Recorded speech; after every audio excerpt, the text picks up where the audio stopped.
Hello everyone, I am Aditi Arora from ABES Engineering College, Ghaziabad. In today's video lecture, we will be continuing Unit 2, that is Process Synchronization from the subject Operating System. So the outline of today's lecture will be Semaphores, which is basically a synchronization mechanism and a solution to critical section problem in the multiprocessing environment. In our previous lectures, we discussed about what is critical section and what is a critical section problem. Also, we discussed about that whatever solution we formulate for the critical section problem, that solution is basically categorized into two categories, that is a hardware-based solution and the software-based solutions. So earlier, we discussed one software-based solution, that is Peterson's solution, which was only favorable for two processes only, two concurrent processes. Now in this lecture, again, we will be discussing one more software-based solution to critical section problem, that is Semaphores. So Semaphore, again, it is a software-based solution to solve the critical section problem and to achieve process synchronization whenever we talk about multiprocessing environment. And it is proposed by Discustra, and it is a technique to manage concurrent processes. We are studying this unit to understand that how concurrent processes can be synchronized. So it is basically a technique to manage the concurrent processes by a simple integer value which is called as semaphore. So what we can say is that semaphore is simply a variable. Semaphore एक variable है जिसे capital letter S से denote करते हैं, and this semaphore value should be non-negative, means it should be greater than 0 and shared between threads or multiple processes, right? S is a integer value which is non-negative and it is a shared value among multiple processes, right?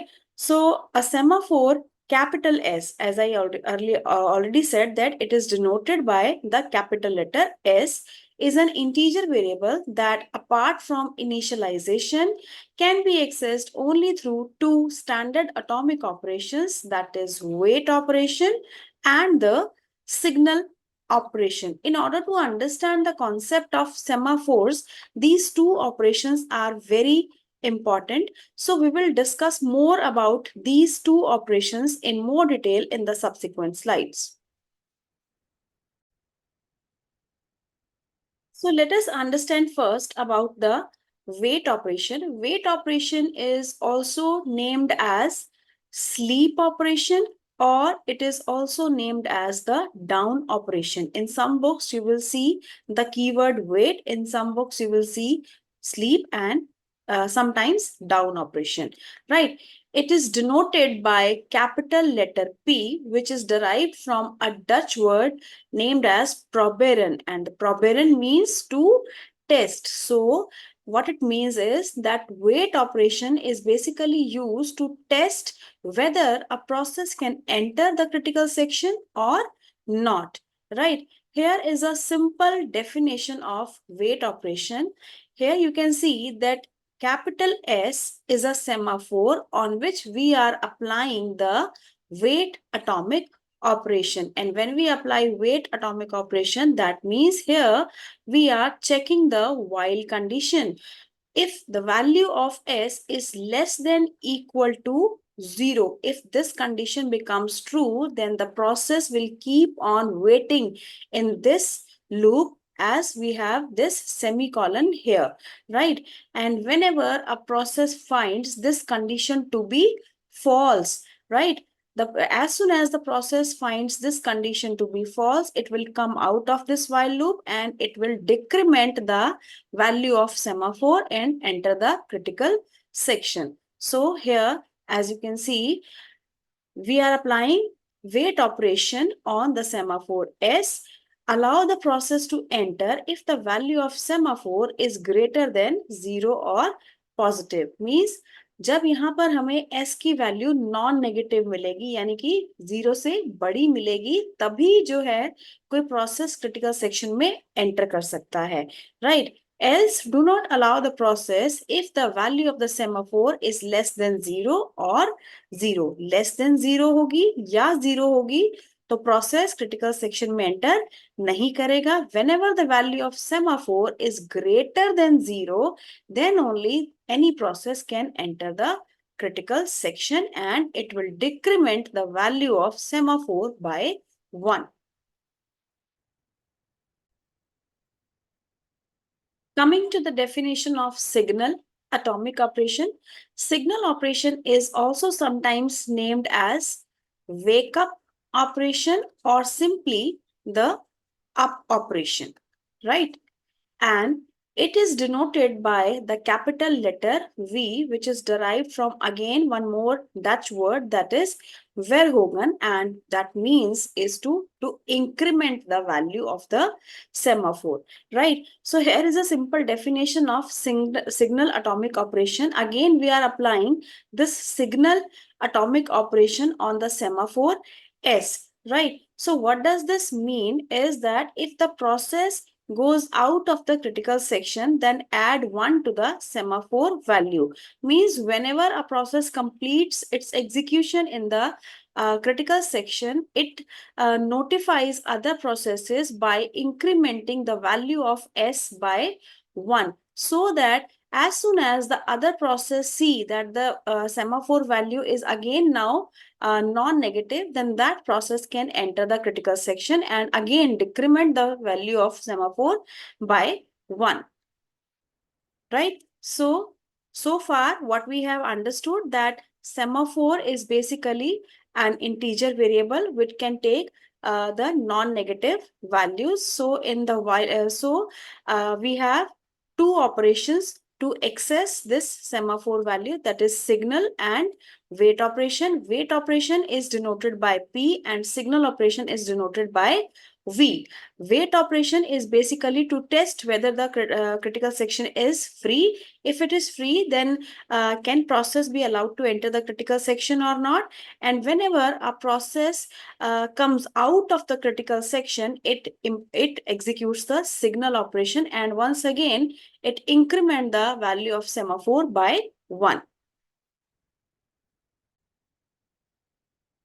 Now, there are two types of semaphores.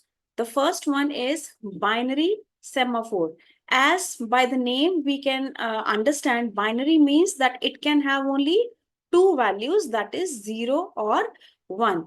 And if the value of the binary semaphore is 1, then the process has the capability to enter the critical section. Whereas if the binary semaphore value is 0, then the process cannot enter the critical section, right? Binary semaphores are also sometimes called as mutex locks. In some books, you will see the keyword mutex lock. Why? Because they are the lock to provide mutual exclusion. At one time, only one process can access the critical section using the binary semaphore. So again, we have the definition of wait and signal operation here. Initially, say for example, the value of, sorry, there is some mistake. This is this and this is your this operation, right? So initially, say for example, if the value of S is 1, right? Whenever a process P1 wants to enter the critical section, it will check this while condition, and here S is equal to 1. So this while condition will become false and the process P1 will enter the critical section and decrement the value of S by 1. That means it will become 0. So now if any other process, that is P2, wants to enter the critical section, what value that process P2 will get here? S equal to 0. So this condition will become false for process P2 and process P2 will not be able to enter the critical section when process P1 is already there in the critical section, right? So now if process P1 has completed its execution in the critical section, what process P1 will do? Process P1 will implement the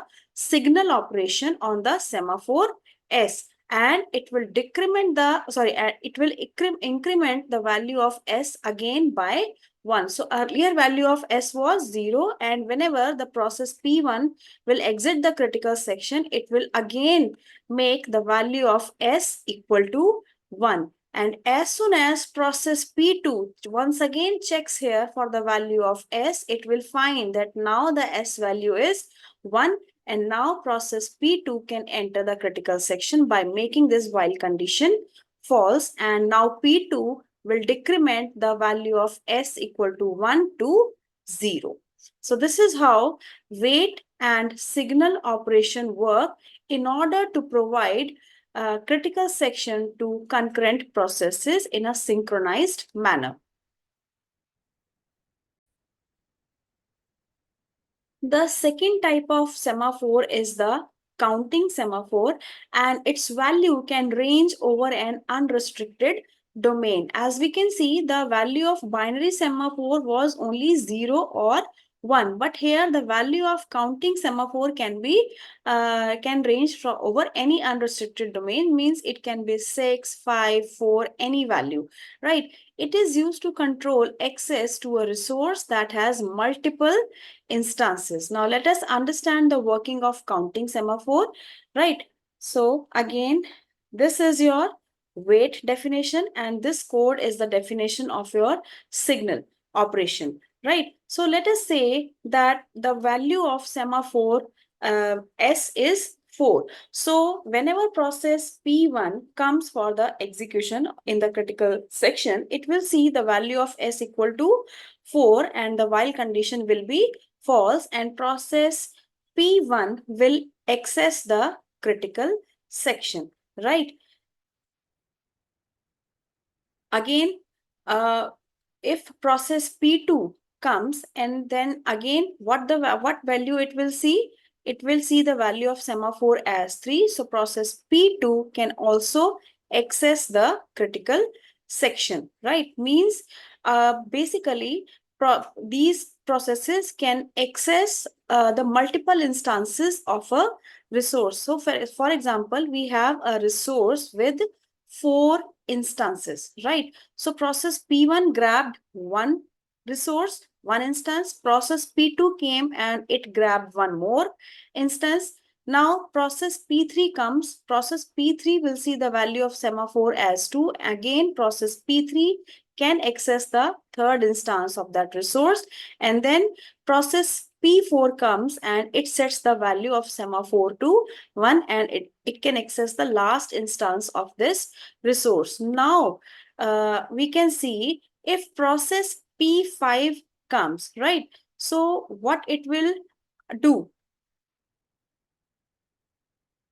It will again set the value of S to 0 and access one more instance of a particular resource. Now, if process P6 comes, then what value P6 will have for S? That is 0. Now, process P6 cannot access any further instance of the resource because all the instances of this particular resource are already being occupied by the particular resources, that is P1 to P5.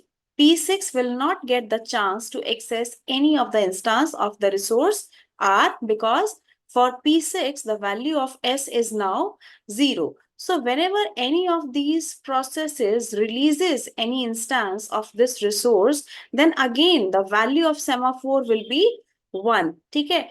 अगर process P1 ने मान लो instance छोड़ दिया, process P3 ने अगर instance छोड़ दिया, तो value of semaphore will again be 2. ठीक है? Now process P6 can access the instance by again decrementing the value of S by 1. This is how the counting semaphore works, means more than one process can execute by taking multiple instances of a particular resource.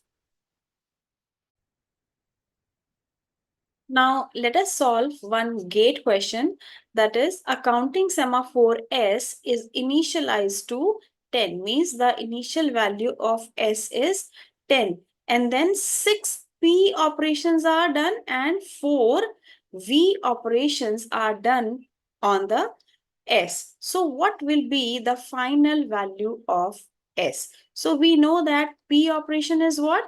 P is a wait operation, and whenever wait operation is executed, the value of semaphore is decremented by 1. So initially the value of S is 10 and 6 P operations are being performed on the value of S. So what will be the value of S after 6 P operations? That is, it will be 6. 10 minus 6, that is 4. 10 minus 6, that will be 4. Okay. Now, after that, 4 V operations are being performed. And V operation means signal operation. And signal operation is generally used to increment the value of semaphore by 1. So now the semaphore value will be 4 plus 4, that is 8. So ultimately, after 6 P operations and 4 V operations, the final value of S will be 8.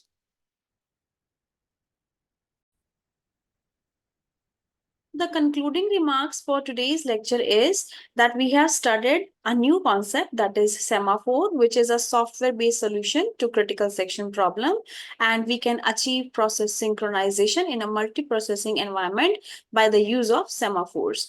And semaphores can be implemented and understood with the help of two operations, that is wait and signal. Wait operation is generally used to test whether a process can enter the critical section or not, and signal operation is used to let us know, let other process know that the currently running process have left the critical section. Now other process can enter the critical section. These are the references from where we have prepared the content. Thank you.